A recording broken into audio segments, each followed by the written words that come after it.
Oh, we're live. So countdown. Hi, Dawn here from Romance Happy Hour. She's at a concert with her daughter, so she's going to be running a little bit late. Hopefully, she'll make it by the end of the show. But I am here with two USA Today bestselling authors, Stefanie London and Michel Prince.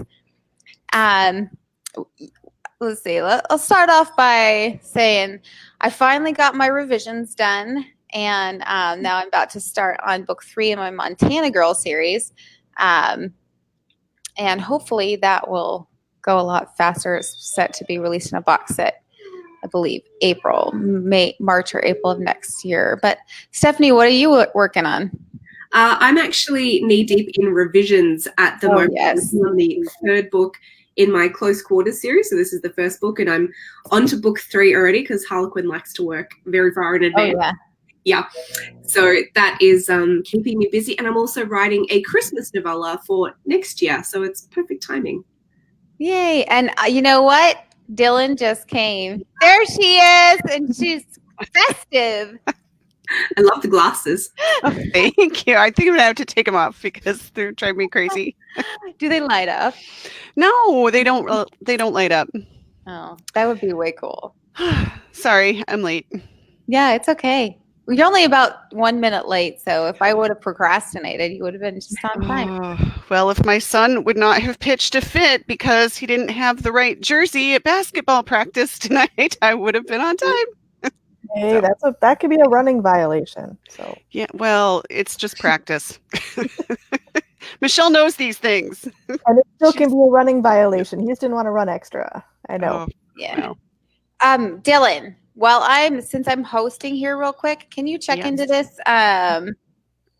Linda says she's here, but she can't comment for some reason. Because we are on StreamYard tonight, and so if you want us to see who is commenting, you have to click on the StreamYard link in the broadcast.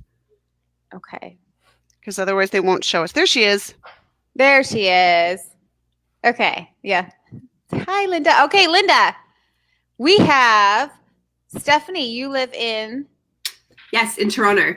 In Toronto. That's yeah. right. Is that Linda that lives in Toronto? It is, right? Yeah, she lives around here, yeah. Okay, yay. All right, and Michel, what are you working on? Well, Montana, just like you. My Steel MC Montana series, I'm finishing up the 6th book. We're just kind of in that getting to the editor back and forth because it's supposed to come in January. So, and then I've got some other books that I've got lined up for the rest of the year. I just got a 3-book deal for a new adult, kind of a young adult adventure series. So I got to finish those books because those are coming into 2021. So. Nice. And Dylann, what about you? What are you working on? Did you get your book done and turned in yet? I went through and did all my edits the other day, and so I'm going to look one more time real quick. And then, I have copy edits due next week, and then I've got another book due the beginning of January, and then I have an indie book that's up on pre-order right now that's coming out in February. So lots going on. And you missed mine. I finally got my revisions done after months of doing them. And they're off to my editor before I send them to my agent. So yay! I know Congratulations. That's backwards, but it's a freelance editor. So Dawn doesn't ever do anything in a straight line. So nope, not at all. But all right. Do you have any news or announcements or anything you want to share? Me? I do have an announcement, but I was going to wait till the end. Oh, okay. It's a Romance Happy Hour announcement. Oh, right. Yes. That one is wait till the end for sure. I know. Dawn has been working too much now. We don't get to powwow during the day and plan these things out ahead of time. So we're working on off the cuff tonight. Well, hopefully it'll calm down after the holiday season. Yeah, it's always like that mad scramble to the end of the year, isn't it? Yeah. Yep, seems that way. But did you talk weather? Yes. Well, you did? Okay. Did we talk weather publicly, or was that? No, that was before we started. Yeah, it might have been. Well, everybody's in the snow but me. Even Linda. Oh, okay. I wasn't sure if Stefanie had lots of snow. Most of it melted actually the other day. It's just bitterly cold. But Yeah. I mean, I'm weak. I'm Australian, so I'm just not used to the cold here. Still acclimatizing. Yeah. And Michelle lives not far from me, so Yeah. I know you've been dumped on this week, and I think we're getting it again. It's cold here. See, my philosophy is if it's going to be cold, there damn well better be snow, because what's the point, right? Exactly. And Very true. so, but here, I think it's got down to below freezing here with the wind chill, but there's no snow. Like it's just miserable. Like, Yeah, it kind of feels like you're being cheated if there's no snow. yeah, exactly. Yeah, I agree. Yeah. But all right, did you want to let's see, Stefanie says she's going to start reading for us today. She's going to be the first Yes. victim, huh? She Alright. is. We jump in. I'm going to just apologize as well. I've got a terrible cold at the moment, so I'm sounding a little huskier than normal. And if I cough, I'm very sorry. It's a good thing you guys aren't in the room with me. So I'm going to be reading an excerpt from The Aussie Next Door, which came out earlier this year, obviously set in Australia. Very exciting. It's a small town contemporary romantic comedy about a guy called Jace Walters, who's a man on the autism spectrum. And he has a bit of a crush on his tenant who's living in the flat in his backyard. Her name's Angie, and she's an American, and she is looking to stay in Australia. And in order to do that, she actually needs to find herself a husband. But being the optimistic kind of person she is, she also wants love in that package. So she's on this kind of crazy mission to find love as quickly as possible. And that means kind of checking out every eligible man in this small Australian coastal town.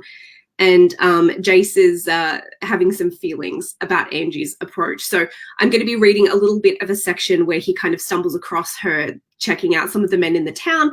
And also he is has been saddled with 2 dogs that he is dog sitting, and they are causing him a little bit of trouble. So that is exactly where we're going to dive in today.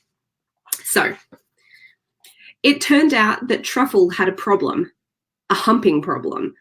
Jace's morning had been turned upside down when his post-surf shower had been interrupted by aggressive pounding on his front door. His elderly neighbour, Mrs. Marsh, had stood on the doorstep, still wearing her nightgown and slippers, her hair wrapped in a silk scarf, and Truffle on a leash. Turned out he'd escaped by jumping onto the couch, climbing up the back, and making a death-defying leap onto the sideboard under the window where he'd climbed to freedom. That's what Jace got for leaving the windows open at night. But the prison break-style escape wasn't the worst thing. Mrs. Marsh said she'd found Truffle humping her beloved beagle Archer, or in other words, bringing the devil into her house. Jace wasn't exactly sure how a chihuahua no bigger than a loaf of bread was able to bring the devil into anybody's home, but he'd promised that he would do his best to prevent any further canine sexual acts. But as much as he wanted to keep his promise to Mrs. Marsh, he also didn't want to sully his internet browsing history by Googling dog humping, because who knew what kind of weird ads that would bring up on Facebook. So he stuffed a few treats into one of those weird ball things that were in his doggy bag of tricks that would hopefully keep the little guy occupied for a while so Jace could work. He'd been trying to figure out an issue with his current storyline, Hermit versus the Bridge, but he couldn't seem to find the right feeling. Yesterday he'd sketched scene after scene, trying to get into Hermit's headspace, but nothing was working. Maybe it was because he kept playing the almost kiss with Angie on loop, letting that image repeat over and over and over until he was sure that if he reached out, he would touch her. And then we're going to skip ahead just a little bit. Okay, so now Jace is in town with Truffle on a leash, and he's about to stumble across her doing some research. At that moment, Angie came out of the yoga studio wearing a pair of skin-tight lilac leggings that showed off her cycling toned legs to perfection. On top, she wore a black tank, and her hair was swept loosely into a ponytail that hung over one shoulder. A sky blue yoga mat was tucked under one arm. She looked absolutely radiant. They're totally vibing. Chloe seemed uber excited. I knew they would hit it off. Angie told me about her plan. Chloe stared at him. Sorry. Angie told me about her plan, Jace said. This whole thing is just completely ridiculous. Chloe stared at him long and hard. He knew he sounded jealous, but she didn't know that Angie was leaving soon. It was a dumb idea because she was leaving, not for any other reason, and absolutely nothing to do with their almost kiss. He watched Angie and her Romeo, who now had her giggling about something, probably how many pizzas he could toss at once. Did he even sell pizzas at his restaurant? Jace wasn't sure. Oh shoot, my class is about to start. It was nice chatting to you, Jace. Chloe gave a wave. You should come by sometime, stretch out your muscles. It's a good idea when you've been sitting at a desk all day long. Over his dead body, Jace had about as much flexibility as a lump of coal, and he wasn't about to put himself into a situation to show that off in public. But his gaze continued to linger on Angie and Elijah. Judging by the way she was talking to Elijah, smiling sweetly, and toying with the end of her ponytail, she was definitely vibing, as Chloe had put it. An ugly foreign feeling surged up inside Jace that made him feel the exact same way as when he'd watched his brother flirting with her. Turn around and walk away. It's none of your business.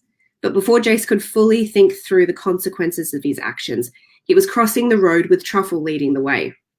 As soon as the little white dog caught sight of Angie, his tail started going 1,000,000 miles a minute. Stop. You're not going to get involved. Don't be a hypocrite. Other people meddle in this town and you hate it. It was true. He came from a family of meddlers and it drove him nuts.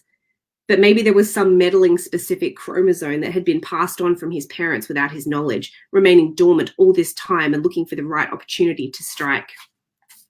Jace! Angie looked at him with wide eyes, almost like she was a kid with her hand stuck in the cookie jar. I was taking Truffle for a walk. He raked a hand through his hair like he was totally relaxed and going about his day. The truth was, he had no bloody idea what he was doing. How was yoga? Awesome. For some reason, Angie's voice seemed an octave higher than normal. Super great, actually. Excellent. 3 ways of saying the same thing. She did that when she was nervous. Are you into yoga? Jace asked Elijah. Yeah, man. With all that firewood I have to chop for the pizza oven, my back gets real tight. Jace resisted the urge to roll his eyes. How did the guy manage to say stuff like that without coming off like a complete douche canoe? But I could always use some tutoring. Elijah shot Angie a flirty look and her cheeks turned the prettiest shade of pink. Any opportunity to expand my skills. I'm sure Chloe could help with that, Jace said. Out of the corner of his eye, he saw Truffle sniffing around Elijah's leg. He'd done the same thing to the coffee table earlier that morning, like he was expecting his target. Jace really should put a stop to it. I wasn't talking about Chloe, Elijah said, his eyes still trained on Angie. Angie laughed and gingerly stuck her hand into the air. I volunteer as tribute. Jace forgot the dog and stared at her hard. Was this one of those grey area things that he never understood, or did Angie really like this guy? He had no idea. Just then, Truffle jumped up on his hind legs, hooking his front paws around Elijah's calf. His hips started to hinge back and forth, and Elijah glanced down with a what the hell do I do now expression on his face, while he and Angie just looked at Sir Humpalot. What the hell? Elijah stumbled back and Truffle dropped down to the ground, looking mightily miffed that his sexy times had been so interrupted. Truffle, Angie snort laughed. So inappropriate. It's a dominance thing, Jace said to Elijah. He tends to do that whenever he thinks he can overpower someone. Angie shot Jace a raised brow, but she squatted down to give the dog a scratch behind the ears before he could figure out exactly what she was thinking. Was the comment too much? He'd blurted it out without thinking, but Elijah seemed off his game now. I'd better get back before any other animals decide to make love to my leg, Elijah said. But I'll see you tomorrow, Angie. Looking forward to it. And why exactly would Elijah be seeing Angie tomorrow? And why did the thought of them meeting up have Jace feeling a little bit ill? Are you heading home now? Angie asked, pacing on a big smile and acting like the whole situation wasn't strange and awkward as hell. Actually, I was going to take Truffle to the dog park. He needs to work off some energy. Do you want some company? She asked. Sure. Don't mention the date. Don't mention the date. Don't mention the date. So, you've got a date with Elijah? Crap. Maybe there was somewhere he could buy a verbal filter. Surely Amazon Prime would keep those in stock. At the very least, some electrical tape might work to keep his mouth shut. Yes, she fiddled with her ponytail. We're grabbing a bite to eat. He seems like a nice bloke. Jace didn't even react to her use of bloke like he normally would have. He has an unnatural amount of muscles. You do realize that. Angie blinked. Unnatural?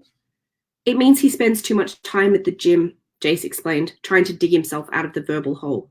What does that say about a man's priorities in life? Maybe that health is important? Angie's brows furrowed. Some gym is good.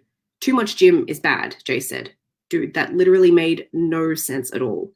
What I mean is that you want a guy to do things with you, right? Other than he tried to think of something weight-related, like squatting. Angie shook her head. Somehow, I don't think we're going to be doing squats on our date. And he's a small business owner, Jace pointed out. What's wrong with that? It takes up a lot of time. Yeah, that sounded more legitimate. He works long hours and has a lot of responsibilities for the people he employs and, legal things. Running a business is very serious work, Angie, very time-consuming. So you're telling me that I should find a guy with no job and no hobbies, she laughed. I'm not sure that sounds like someone whose company I enjoy. Well, not no job, but maybe someone who works at home, so he's around more. She narrowed her eyes at him. Someone like you mean? Oh no, definitely not me. If there was a time to shut up, it would be right now. But Jace was on a roll. He couldn't seem to help himself. Like Rob Halpert. They turned a corner at the end of the main strip of shops, heading towards the dog park while Truffle trotted happily in front of them. Rob Halpert is at home all the time because he's retired, Jace. He's 72. You want me to date someone old enough to be my grandpa because he'll be around more? That's ridiculous. Then what about someone creative? Oh no, that sounded like he was describing himself again. Like a model train builder. Is this model train builder also 72 years old? It was just a suggestion, Jace said. All I'm saying is Elijah might not be the best choice. Marriage is a big commitment. He cleared his throat. You want to enter into it with someone who'll be able to spend time with you and not be doing weights and working all the time. They came to the edge of the park, and Angie shielded her eyes as she looked up at him. He wasn't so good at reading all her expressions, but this one had a definite tone of WTF about it. If it's all the same to you, Jace, 70-year-old creative model train builders aren't really my type. I know. Shocking. She shook her head. And perhaps it's best if I go on my date with Elijah and determine for myself whether we're a good match. Jace looked down at Truffle, who peered up at him as if to say, You're on your own with this one, buddy. Who knows, Angie continued. Maybe I'll be able to see if all that time he spends in the gym has made him good husband material or not. That's it.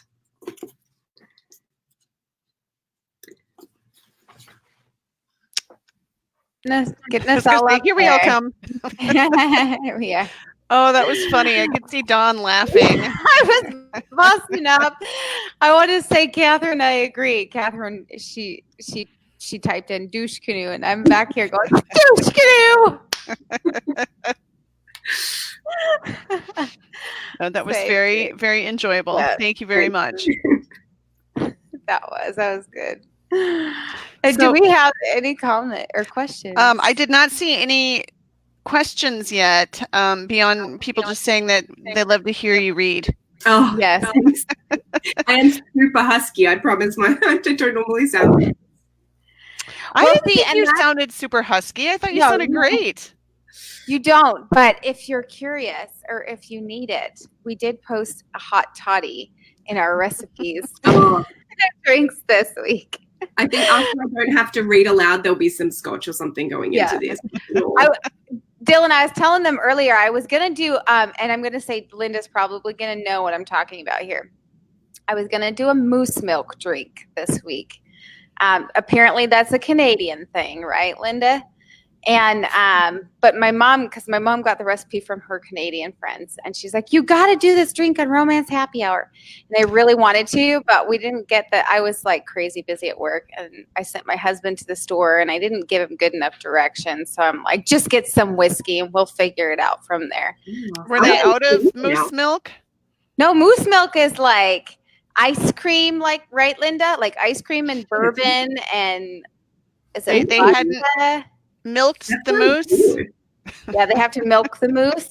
Turn it into ice cream. That would be so difficult to do because those things are vicious. Yeah, I've not seen one in person yet, but that's like my goal living in Canada is to find a moose. Yeah. Living in Canada, you have not seen a moose? No. She's in Montreal, so Squirrels, but no moose. Wow. in Montreal, I think it's gonna be a little harder to see. You might have to go out a little Yeah. bit. Yeah. I think I'm too much in the city. I need to go further out. Well, There anyway, aren't that many city moose. What is the plural of moose? It's not Moose. meese. it's moose. Mooses. Mooses. A herd of It's moose. It's an irregular noun. Irregular. Mm. Dawn should know because she's teaching English. To Chinese kids. Do you talk about moose a lot in So your do you talk about mooses? I did last week. Yeah, really? There are some nouns that are irregular, like geese. You don't say geeses. You Yeah. just say geese. And so yes, that's the only reason, because really with grammar, I always have to focus and be like, is this a verb or a noun? Like, because I have to focus on my words. Not like people I can't dictate because I got to focus on my words. Mm. But goose and moose you'd think would be similar. Like a bunch Goose of and geese and gooses moose are and- geese, but a bunch of mooses are not meese. Anyway, we digress. Yes, so much. We do have a question. Yes. Linda would like to know, Stefanie, she says you're into crafts. I agree. I have seen you posting your knitting. I was going to ask if you made that scarf. She wants to know what you're working on now. Yeah. Ooh. I am actually about to attempt to knit a sweater for the first time. So Ooh. I've only done like this. I did make this. This is like a little shawl thing. So I'm going to, attempt to knit a sweater, which is a big undertaking and is a bit scary, but I'm going to try. Very cool. I'm super impressed because I've actually been knitting for a really long time. And I mean, I think your skill has totally surpassed mine, and you've not been knitting that long. It's just like, There's been a lot of things that have been, so I'm learning all the lingo. Frogging is when you pull yes. out. Yes. Because you rip it, and it sounds like a frog, so they call it frogging. Mhm. Yeah. So there's been a lot of that as well. So you crochet. What else do you do craft wise? Because I think we need to be good friends. Oh, and I sew. So I do a little bit of like garment sewing and that kind of stuff, and then I bake and lots of creative things. Yeah. Sorry, I got a fly flying around my. It's like a gnat. Dawn is seeing things again. Don't pay any attention. It's all those work hours behind the gun counter. Making me So- so, Michelle, are you crafty? I cross stitch. Ooh. You cross stitch, and Michelle That is is- also an incredible photographer. She's a professional photographer, Oh, wow. as well as an award-winning author. So I feel, Dawn, inferior tonight. We're surrounded by amazing, accomplished artists and Well, I was going to tell Michelle. authors. I was going to say Michelle needs to be my friend too, because I need to learn how to take good photos. We're all besties now. There we go. You can come to a If Dawn photo says shoot. it out loud, it is so. You can come to the next photo shoot. It's a madcap craziness. Now, Yeah. I'm local, and I have mentioned that I would be happy to come to the photo shoot and I do will have- whatever you need. Like, She wants to be your model, is basically what no, I do not want to be she's her model. trying to get into I modeling. am always willing to take the people that are willing to help me carry and be Sherpas. Absolutely. Especially when I actually just had a couple of our friends, Janelle and then Toya, who was at Royal Readers. They helped me organize my costumes, I guess, is what they are, because they go on models for book covers. So I put in a loft, and they helped me create a little area that is now my costume closet. So it'll be a little easier, and I don't have to bring So- everything. You photograph models for book covers. Yeah. Oh. Yeah, I have a stock site, so I do exclusive images. What is and- your stock site? Royal Touch Photography. Okay. What did you think I meant, Dawn?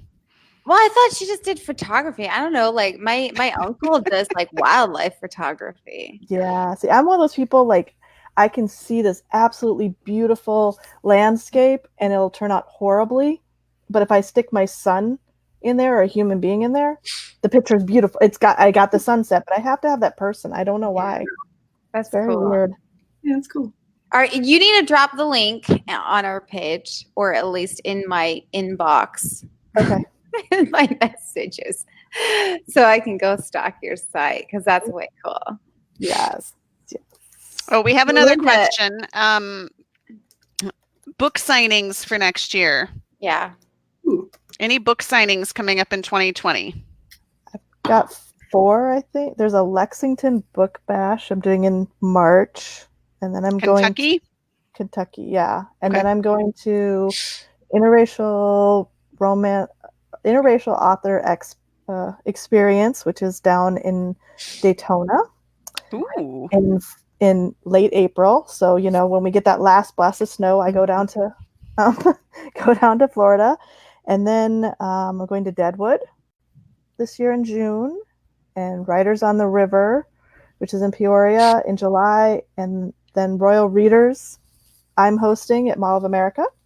So there we go. And then nice. Mayhem in the Midwest week after. So I think that was more than 5. It was. It's better than last year. Last year I screwed up and I ended up hitting both coasts and everything in between, and it's one of those things where you fill out the Google form and then you forget about it. And then all of a sudden you're in 17 book signings. It's insane. How about you, Stefanie? I'm keeping it low key. My husband and I are hoping to buy a house next year, so I'm keeping my schedule as clear as possible in case we find the right place. But at this stage, I'm going to be going to the Laurie Foster Reader Author Get Together in Ohio in June. I've done it a few times. I really love it. It's a great vibe there. And then I'm planning to go to RWA, so I usually do at least 2 signings at RWA. So that will be in San Francisco this year. Oh, yeah. Yeah. Yeah. What about you, Dylan? You got any plans? She's like I'm going to quite a few conferences. I think the only book signing I have on the calendar is RWA right now. And then I have to see if I'm going to be in town for the one at the Mall of America, which I did last year, and that was a lot of fun, the one that Michel puts on. But I think that's the only one I have for sure. It's just I'm planning on RWA so far. But can I wait, it's not finalized, is it? You're super uber trip. Would you please stop talking about my secrets? You give away my secrets every single episode. I love your secrets. I live vicariously through you. No.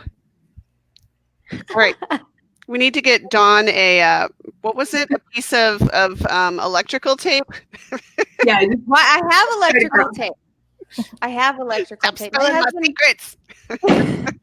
What color would you like? He bought several different colors today. Oh, your husband did? He's an electrician, so we always have electrical pink. tape. I would like you to have pink electrical no, we don't tape. have pink. We have red. Does that work?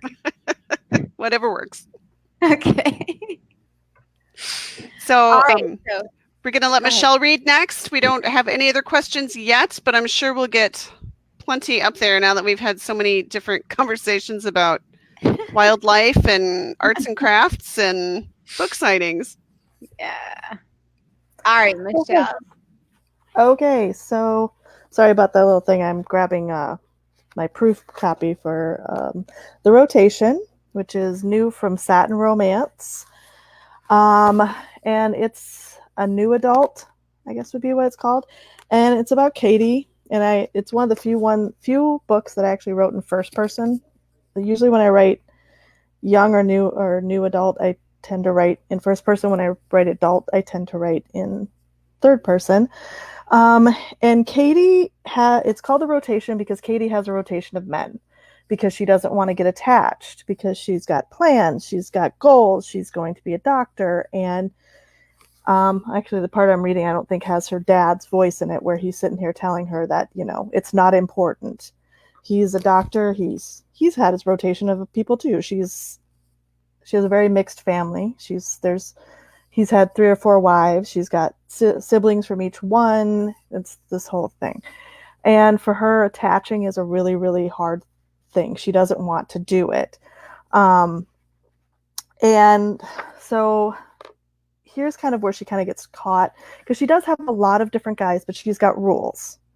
And there's a lot of guys that are dating her, but they have rules. And if they follow the rules, they can keep dating her, or not dating her, but basically having sex with her. She doesn't want to go on a date.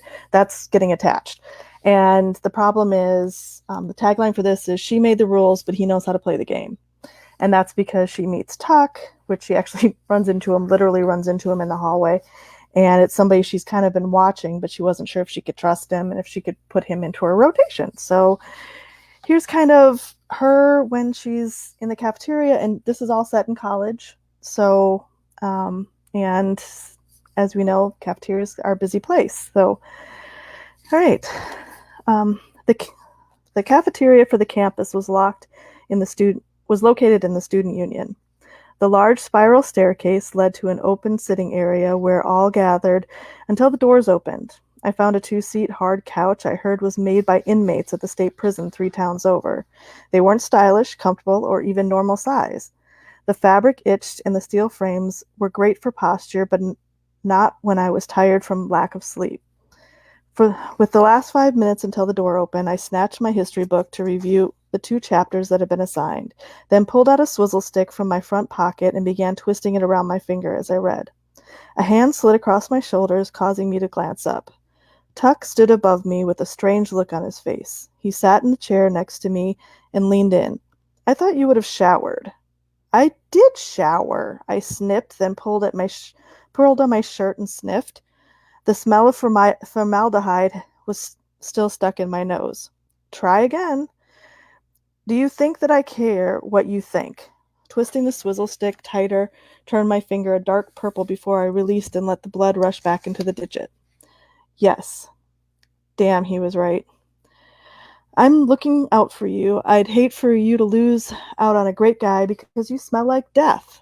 Not sweat. You don't smell like you did this morning. You were smelling me? Why did it seem weird that when he did it, I would love to sit and sniff him all day, breathing in his strong, manly scent that seemed to add to his cologne as opposed to the other way around? He smiled and stretched out, not answering my question. I can't smell because my morning lab had a ton of formaldehyde in it. I thought it was familiar. His head turned when there was a loud noise. Doors open. You running tomorrow? I don't know. I run when I can't sleep, I replied, stuffing my textbook into my backpack and slinging it over my shoulder. You're in too good of shape. Do you have a problem sleeping? He pegged me. I was lucky if I got 8 hours once a week. Usually I'd only get 3 to 4 a night. How about I'll give you till a quarter after if you want to run with me. We walked toward the line curling around the hall. Are you going to get me lost again? I was thinking about doing a case study on behavioral therapies. I thought you said I wasn't a freak. Did I say anything about abnormal psych? You think you can cure me? Depends. Will you lay down on the couch and let me do what's necessary? My dormant parts came alive. His voice, delivery, and general presence had a heat rushing through my veins. Wow, that was smooth. It's a gift. I swiped my card and got in the hot food line. Looking at the breaded chicken sandwich and French fries, I realized I probably should have had one of my in-house lunches. Mark, Brian, and Gary were already sitting at my normal table. I dropped my tray and headed to the salad bar. Katie! Kermit's voice caught me off guard. His name alone should have been enough to keep him out of my lineup, but he wasn't a little scrawny guy. He was a baseball player, first base, with arms like Jose Canseco, minus the steroid dick. We've been in a few history classes together. He was just like me, following in a path that was laid out for him without questioning the reason why. An education major with coaching as a minor, his goal to be a high school civics teacher and coach baseball. His mother is to blame for the stupid name. His father was to blame for the most perfect brown eyes and tan skin from his Hispanic heritage. What's up? I asked. It had been a few weeks since I'd seen him. Any chance you and I could watch a movie this weekend? Another of my rules. Only on the weekends. I didn't like interrupting my studying, and something about the guys seeing me during the week was too close to a relationship. I'm not sure. Why did I say that? Just then I looked up and saw Tuck on the other side of the salad bar. That's why I said that. He had already started to infiltrate my thoughts. Stupid images would flash through my mind of him and me in an embrace. The worst were the thoughts of us talking. My want to know more about him was too much for me. It wasn't like Kermit or Chance. They were merely talented bodies that found mine satisfactory for their immediate needs. Tuck was more than that, and that was why I was scared. Treading into a place that I had been before, only to come out scared. I wasn't about to allow it to happen again. I refused to be like Mark, falling in and out of love. He says he learns from each relationship, but I can't see it. All I see is my friend in pain when it's over, no matter who ends it. Come on, Katie, I miss your... He looked around and noticed quite a few people were at the salad bar. Mystery Science Theater skills. I got a type of paper, but it shouldn't take all day. How about after the football game? I'd need Kermit after watching Tuck for 4 quarters. Right now, watching him reach for the cucumbers had me enthralled. The way his muscles tensed, then released in his hands, forearm up to... Look away. Why are you wasting your time? On a real sport, I challenged. Hey now, I'll make you watch Field of Dreams again. And now I'm busy. Major League? Getting warmer. I'll call you. That was enough to satisfy him, and he walked away back to his table. At the drink station, I got another visitor. I've got way too many balls in the air. I definitely can't add Tuck. So that guy, Tuck asked, trapping me by the chocolate milk. For some reason, the milk is in the back corner next to the wall. All Tuck had to do was stand at an angle, and I had a brick wall and a milk dispenser, and him with no escape. The sick part happened when the image flashed through my head of him picking me up and setting me on the counter, his body pressed against mine as the hard wall held us both up. I could instantly feel the heat in my face and a few other places. What guy? I prayed he thought the blush in my skin was from his question. It wasn't. My mind was still playing out a scenario in my head as he took a step forward, making me have to back up. The hard bricks were pressing against my shirt, and I could feel it digging in, turning me on more.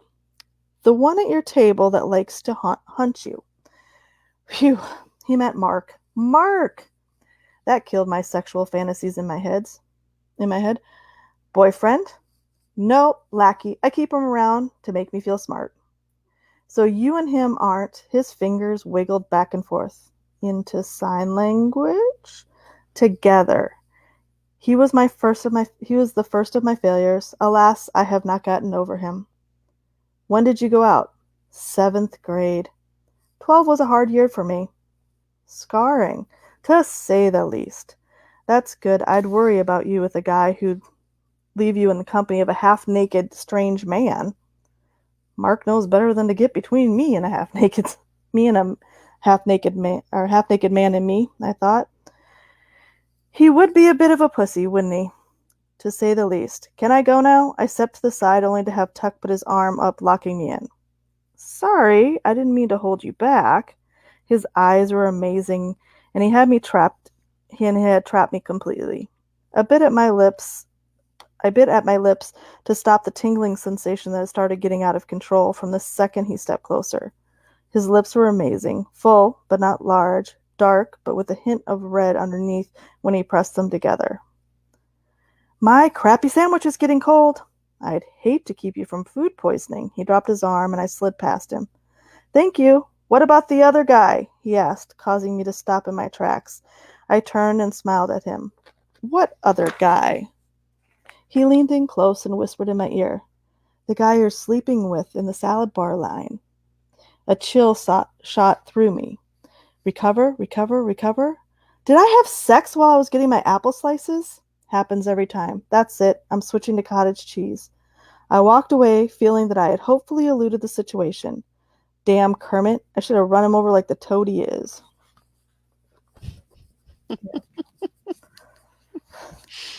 Cute.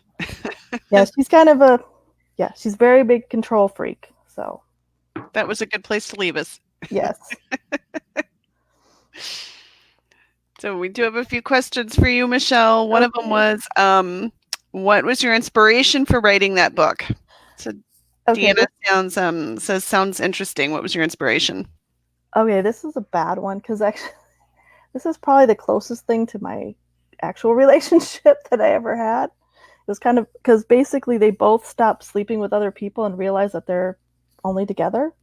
And that's kind of how my husband and I got together.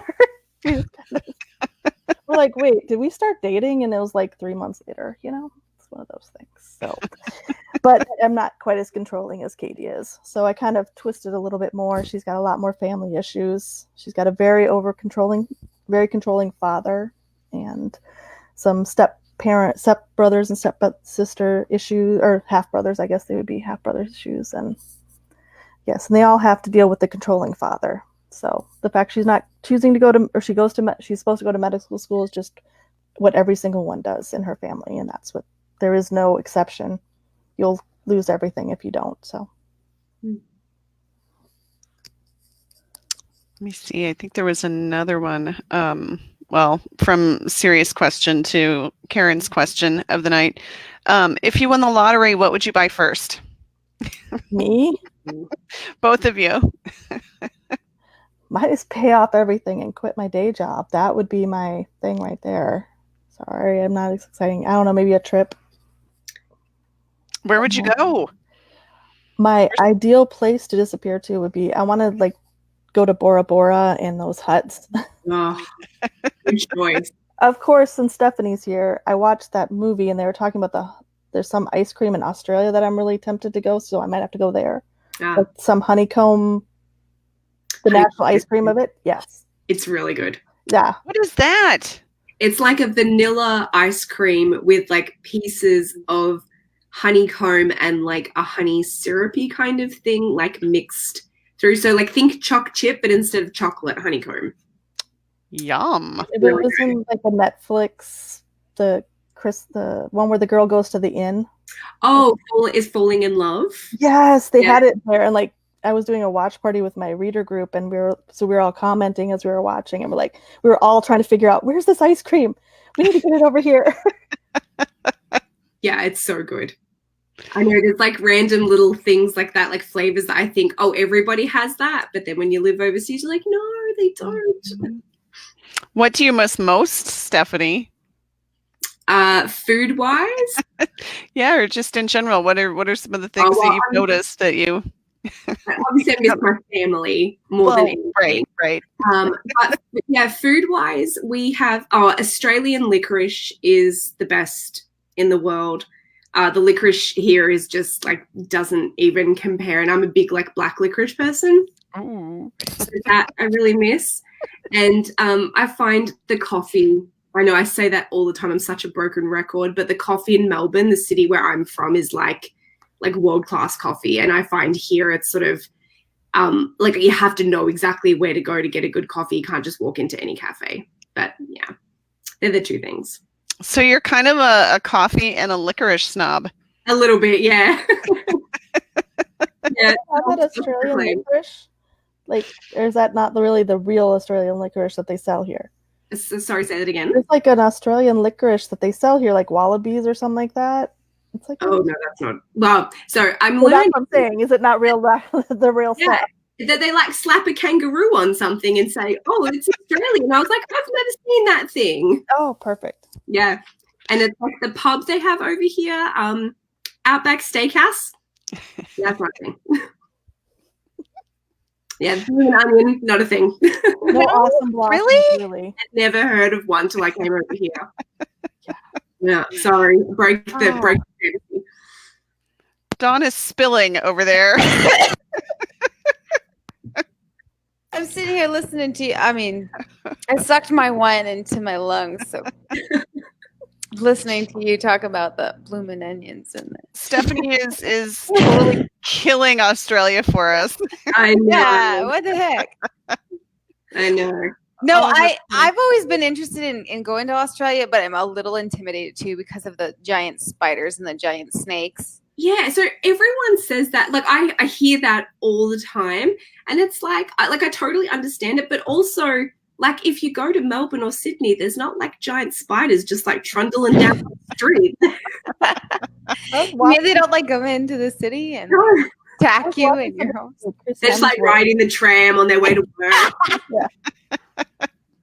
Yeah, no. I mean, like if you go, north, like into the tropical areas, like any tropical place, yeah, of course you'll come across some things. But unless you're like in a, I mean, sure, if you live there and you live in a house and in a leafy suburb, you'll see spiders and stuff. But like if you're in a nice hotel in the city, you won't see anything.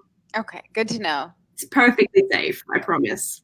So you just can't leave Melbourne, Dawn. You can go to Australia, but you can't leave the city limits. Can you see kangaroos in Melbourne? At the zoo? Do they come into the town, like, deer and stuff? No, you'll see that, like, where my parents live, like, you actually have to be careful driving around some parts of that because they're around everywhere. And actually, my father-in-law is camping at the moment. He posted a picture on Facebook. And he was carrying some water out where they got like a Winnebago type thing. And this little roo just hopped over because they're all thirsty at the moment. He wanted a drink. So he's like, giving him a drink out of this bucket. But I mean, you won't see them in the city, but if you're out in the suburban areas, some suburban areas, or like in the country, you'll definitely see them. So what are my chances of getting bitten by a snake while going to see a kangaroo? Slim, but wear good shoes. Okay. I don't know, Dawn. My husband works with a lot of Excel macros and spreadsheets for a living, so I'll have him figure out the probability of that for you. Yeah, do. Her husband's super smart. Do it. Yeah. So I'm thinking maybe the kangaroos in Australia are like the moose in Canada, right? Yeah. Well, I think you'll see them everywhere. You've got more chance of seeing a kangaroo, I think, than you do of seeing a moose. I mean, in Australia, sure. Yeah. I know. I was in Colorado. I saw a lot of moose. Yeah. Stefanie, like, are you going to the right places in Canada? No, I don't think I am. I don't think so either. Going to the Eaton Centre in downtown Toronto. I'm like, nope, no moose here. Sorry. Move it on. Like, not in the mall either. No, there were actually pictures. We have a cabin up on a lake in northern Minnesota, and there actually somebody on the lake had pictures of a moose that, I mean, this is Minnesota, so you don't think that there's a lot of moose that are that close, that come that far down. But there was a moose that came down and swam across the lake and got out the other side and kept going, and they took pictures of it. So I don't think it's super common to see moose in Minnesota either. In northern Minnesota, it is. Is it? Yeah, it is, because that's part. You can get a hunting license up there for them. But I was in Estes Park in Colorado, and we had to sit there and wait because there was like 12 moose going by. Were they moose or were they elk? No, they were moose. Because we were there. My husband took me there. A surprise trip. I mean, this is before we had kids, so this was a long time ago. They're like everywhere in Estes Park. Yeah, the elks are too. But this was one where, and then we went up to Nederland, and it was the same cast. It's like, okay, we'll just sit here and wait and pray we don't get attacked. They're like, sheep, like a sheep crossing in Ireland or something. I remember having to stop and wait until the sheep crossed the road. And Estes Park, it was, I don't know. They were all over the place, though. Absolutely. Can I just say, yes, Catherine's right, too. Go to Alaska, plenty of moose there. But I would love to. Can I just say, though, like Montana, too? Like, yeah, that's why, because they're all that northern. Elk, They cross borders a lot. Oh, my gosh, Christina's here. Do you see that, Dylan? And I see that. She's got moose in Colorado. See? Hello, Christina. I'm not sure that I didn't go to Frozen Deadland days, Christina. Moose in her backyard, though. It was the wrong time of year. The Frozen Dead Guy days in Nederland. But I did go to Nederland. It was very fun. Christina knows about all of these odd holidays that take place around the United States because she had the Funky Chicken Festival. I don't know. She'll pop in here and tell us when it was, where they have the headless chicken. That's right. It was like Mike the Headless Chicken or something. It's in one of her books. She said it's a real thing. A headless chicken festival. I think that we need to join forces with Christina because, she knows all of the weird holidays. But you know how they used to have like word of the day toilet paper and stuff? Like we should invent like weird holiday toilet paper so that you can learn about these weird holidays when you're using the bathroom, just Well, because but I these think are that like would be a big festive. seller. This is a festival. I mean, Frozen Dead Guy Day is like a couple days of this thing because my sister lives close to Netherlands, so That's crazy. and it's a very cute little city to go to. Town. We'll call it city. I feel like Dylan looks very perplexed right now. I'm sorry. I do look perplexed. I just actually saw myself. I was just trying to figure out what the toilet paper had to do with anything, Dawn. No, it's just like learning these things. Like you can learn what I don't. Do you play with your toilet paper? Because I do not. play with it. And I do not. move But on. you see the shows, you see the TV shows and stuff where, like, I don't know if it was like Friends or whatever, where he's learning like new words every my day. gosh. We can learn like new holidays. There you go. Holidays. Coming to a bathroom near you. Romance happy hour toilet paper. It'll be our big invention. I love it. Oh, that's funny. Holiday plans. What are you going to be home for the holidays? Oh, wait. Or Can I interrupt real quick? Holiday you plans. just did, so I go did. ahead. I did. No, I just remembered a question that popped up because you. Oh, okay. And I will forget because I'm really blonde this week. But it was. Have you ever written a holiday a Christmas book? Yes. Yes, a Christmas book. Yes. I yes. do have. You're right. I did see that.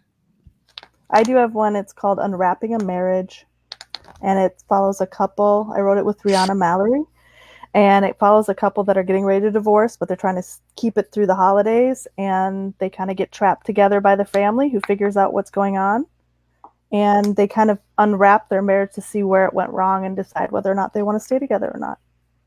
Mm-hmm.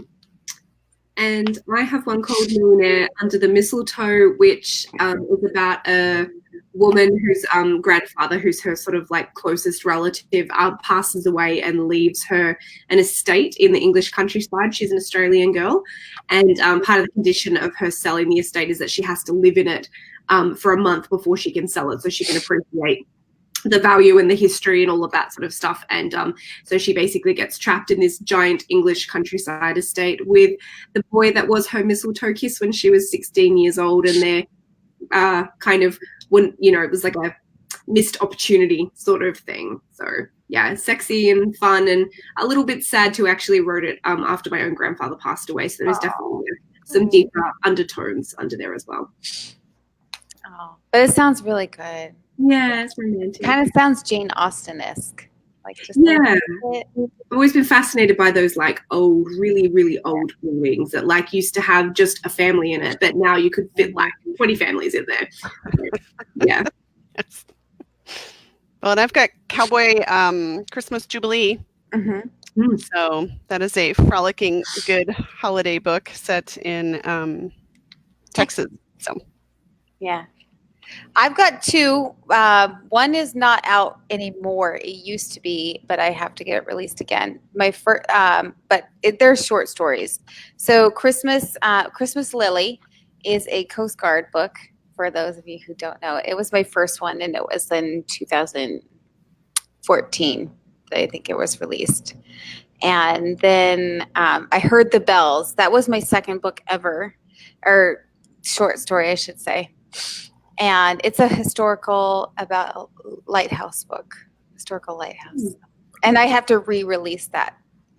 I haven't gotten back to that part yet because, you know, my day job has kept me super busy. So now can we talk about holidays? Yes, now we can. Now we can. So do you have plans for the holidays? Any traditions that you do?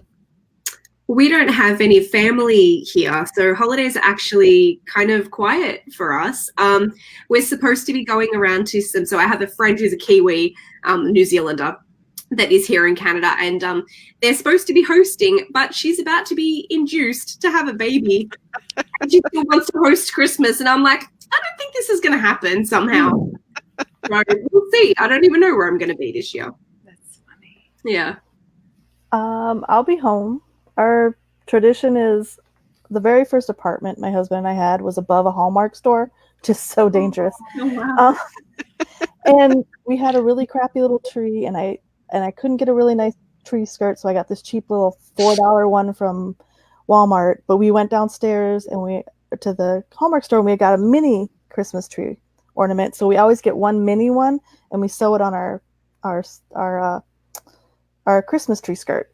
Oh, fun! So our Christmas tree starts getting very full. That's okay. It's kind of nice because we've got one for every year that we've had Christmas, and we will be staying here. We were debating going because our son, we weren't sure if he was going to get off for Christmas, so we were thinking about going down there. But nope, we get to stay here, and then he's going to fly up. So nice. And then we'll fly right back down. Is he playing over Christmas? He's got a bowl game, so he will be playing on the 4th of January. We were hoping he was going to get it before Christmas one, so he could just come home for the break, but he gets to come home, go back, and then come home again, I guess, for like 2 weeks. So yeah, nice. Yeah. So do you get to go watch? I'm debating. I need someone. Do you want to go to Fort Worth with me? Oh, and let's go July 4th or January 4th. Come on, I just need someone to go down with me. I don't want to do Dallas by myself. Oh, I will. I'm actually going to Texas for Christmas. For Christmas? Oh, well, another place where things try to kill you. Since we were talking about that. Oh, that's not true. I mean, like we lived in the RV park, right? And it was either snakes or little alligator things. Like in living Houston? Yeah. And you guys are scared of Australia and you have little alligator things? Little ones, like 3 feet. Hey, we know the South. That's why I'm in the North. Mm-hmm. Like Dawn was displaced from her home by the hurricane, and then they ended up living in their RV. When we first started Romance Happy Hour, she would be taping from like the bedroom of the RV. Just like on a mattress over in the corner, and she'd make all of her kids go outside. And so how long did you live in your camper? Almost 2 years, I think. Oh my gosh, I still can't even imagine. Well, we had intended to only live there just a couple months, but then the Coast Guard kept saying, "No, you're going to move in a couple months. No, you're going to move in a couple months. A couple more months." And then it's like a year and a half later, and then they're like, "Hey, guess what? You're moving to Virginia." And so we got here, and we're like, "We're moving into a house." So here we are at our first house in the last couple of years for Christmas. Last year, my husband had a genius idea, and it was amazing, and it was really good.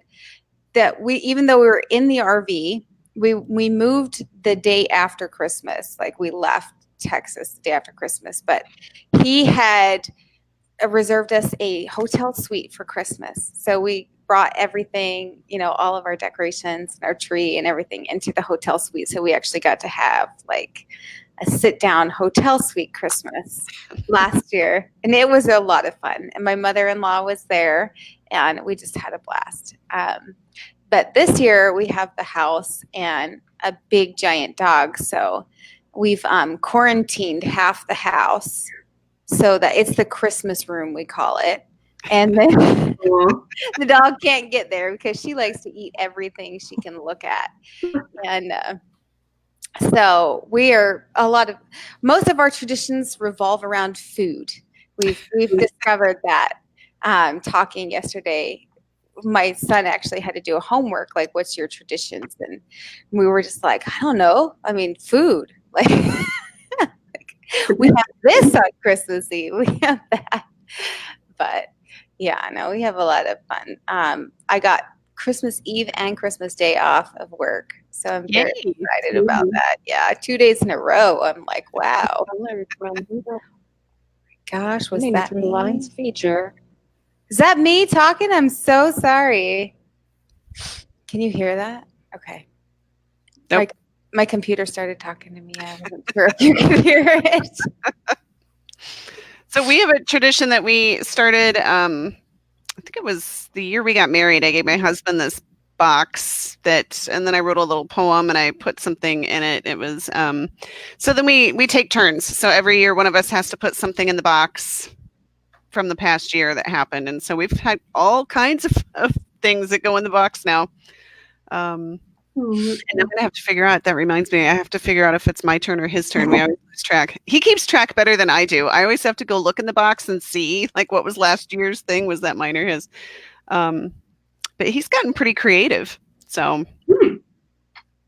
we tend to try to one-up each other every year. But it has to be small because everything has to fit in the box. So it has to be small. Nice. So... Do we have any other questions, Dawn? I was keeping an eye on him, but I don't see any. If anybody has any other questions, ask him now. Otherwise, we're gonna. I had one. Wrap up here. I had one, but I forgot what it was, so I'm gonna say no. No. Plotter or pantser? I guess. Yeah. Question that we like to ask a lot because Dawn and I are still trying to figure out where we stand. I'm like a foot in each. It's hard to commit, isn't it? Yeah, I can't just sit down and just go, but so I have to know like a fair bit about my characters. But if you make me write out the whole book, then I don't want to write it anymore. I'm bored by that point. So I'm like, I have to leave a bit of mystery about it. How about you, Michelle? Plants. What do they call it? Plantser? I think that's what. Plantser, yeah. Yes, that would be me. Yeah. No, I started doing more plotting because I write with a couple authors, so we have to have a plot like figured out, and I just started using it. And also I had a book that had a lot of flashbacks and different planets, and so I needed to like lay it all out because I had all the scenes, but they were like jumbled, so I had to figure it out. So now I kind of do that when I sit down and write. I just kind of I have a storyboard, and I don't know, Dylann, I don't think you were at that meeting, Dylann, when I presented the storyboarding. I wasn't, and I was very sad that I missed it because I'm always trying to look into new plotting resources and stuff. That seems to be where I hit the Dollar Tree and I buy the foam board, and there you go. I make a. Do you use Post-its? No, I actually use index cards and just tape them on there. Okay. And then if I come up with another scene that wasn't necessarily originally planned, I just stick it in there where I want it and go from there. But at least then I have a roadmap. But I really need one for when I write with another author. So yeah. Well, and you've done some pretty extensive like world building projects where you had like the baking books and the Triple B baking, and with the other had multiple authors working on different books in the series, and that one I didn't have to do as much with that. We kind of had a spreadsheet for that, so we knew who was the baker, who ran the library in town and stuff. But I do have one where I'm world building with 7 sisters, and it's just trying to build that whole world and keep it together. Lots of, it's a Dollar Tree, it's the foam board. There you go. No reason to go to Office Max on that one. I've heard people use like the science fair project boards too, where they have the wings on the side, so you can kind of use your Act 1, and then the middle is Act 2, and then the other side is Act 3. So I know, but then I have to figure out what to put on it. And the best way to do it actually is to have somebody ask you questions as you're doing it. Well, then what? Because you have like these 5 scenes that in a book, like the one that triggered you to start writing it. And you put, and then you just kind of lay them out. And the order, but you don't know what's in between. And then people, especially if you can get someone who just kind of is like, okay, well then, how does he get to that car or whatever? However it works out.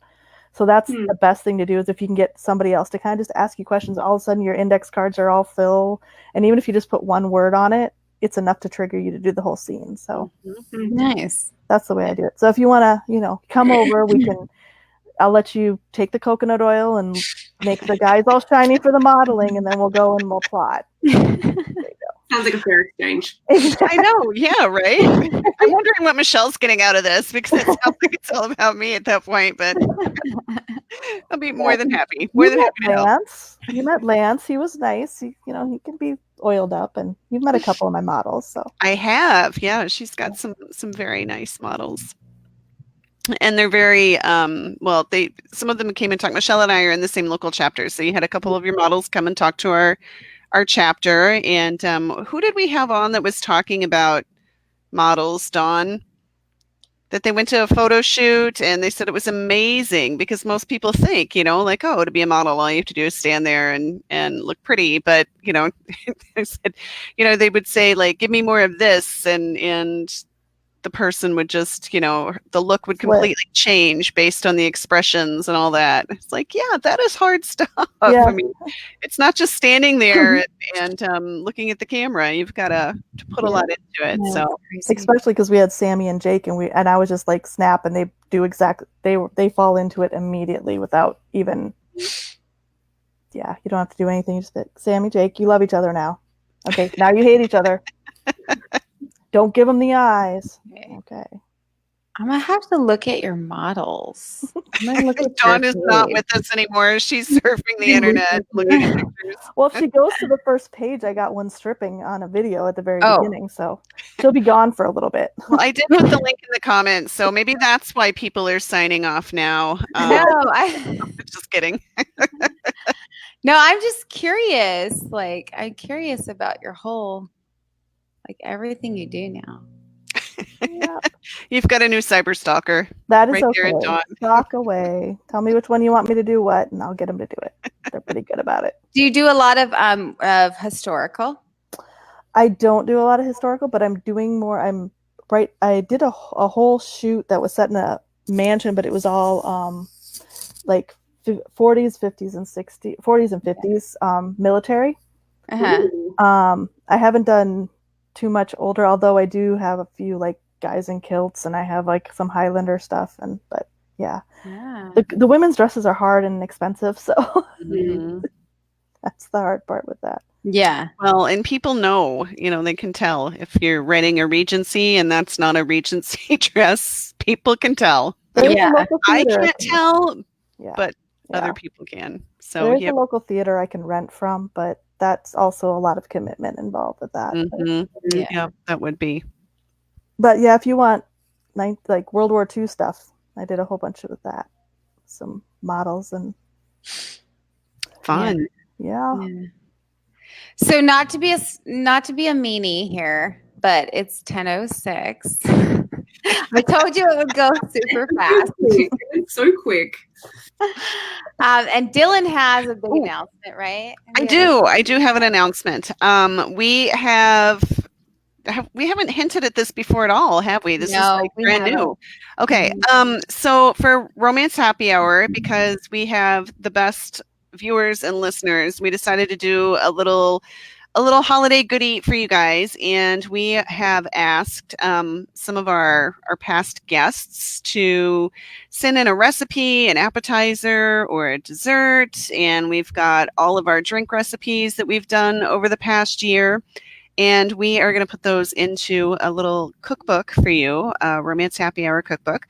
And if you are on our newsletter list, then we will send a link out to that where you can get it next week. So we're almost done putting that all together, and it's a lot of fun. There's some really, really yummy. Dawn went to so much trouble. Oh my gosh, she made recipes. I would have said just find something that looks similar on the internet and get a stock photo, Dawn, but she made how many different recipes this weekend so you could take pictures of them? We did at least 3 or 4. Well, one of them was the cake that I did a couple years ago, so I can't take credit for that photo, but I take credit for that cake. I will definitely take credit for that cake. But that's the cake we talked about in our book club, right? Yes. With Sheila. Yeah. So so I've got to make that cake. You haven't sent me the recipe for that. Oh, well, you can get it in the recipe. Yep, book. I will. I will get it in our cookbook. It is so moist and delicious. Like it is just, it's amazing. It's amazing Sheila Roberts remembered your cake, so I know. I was like surprised she even like saw the recipe. Like I know I'm friends with her, but it just still shocks me every time she recognizes me. She knows you because of that cake. She does. Your cake just spoke for itself. No, it was that first dinner we had where she was like just wrapping her thing around her neck, and then it's not a big bulky sweater. It's just a scarf that just obeys her command because she's an author. But like Stephanie's. I think Stephanie's scarf is like that too. Very cool. Yes. So we will have a recipe book and with contributions from some of our past guests, and you can get a link to that if you are on our newsletter. They'll get first crack at it, and then I'm sure we'll be posting it also. Yes. So And that's our big holiday giveaway to you. And I just want to apologize for not getting the swag out yet for the top fan stuff. I am working on it, I swear. I think we may have jumped the gun on that a little bit because it wasn't quite ready and we didn't know how long it would take. But Dawn is hand making some top fan swag for people that are commenting on our Facebook page. So, and it's going to be cool. So if you haven't received it yet, it's because Dawn is I'm making it all night, every night, and hand making every single tiny piece. So it will be worth it. She makes it sound like I'm putting that's all I'm doing. I'm making it in between working, but I promise I am getting some sleep. But so we'll get that out too. Cool. We will get it out. We will get that out to everybody too. So Stefanie and Michelle, thank you so much for being with us. You. I know now it's drawings. What's that? Were we supposed to do our giveaways? The giveaway is posted on the page, and we'll leave it open through the weekend, just so people that are watching tonight and that see this over the next couple days can still get in for the drawing on that. But yeah, we've got some awesome prizes. Stefanie's got a couple mystery prize packs that she's got. Oh, they were mysteries. Sneak peek. All right, so somebody's gonna have to pause that if they want to see what the mystery books are. When they rewatch it. And Michelle has got the entire football series that you've got, and then you've also got an Amazon gift card up for grabs. So I do. Yes, I'm recovering books, so you get the old covers. You mean the collector's covers? The collector's cover. The first editions. You get first editions as opposed to right. See, you let me oil your models and we'll talk marketing. Absolutely. that would be perfect. Can you just make sure that you Facebook Live the oiling? No, there will be no permanent evidence. No. No. So thanks for joining us tonight. We really appreciate it. I know this is a super hectic time of year, and we're thrilled to have you on our last Romance Happy Hour for 2019. Thanks for having me. Thanks for having us. Thank you very much. Hope you have happy holidays. Yes. And I'm going to end the broadcast just because we're like 12 minutes. I think this is our longest in like time that we went past it because we were having so much fun. It was all right. Bye. Thank you. All right. Bye. Good night. Bye-bye.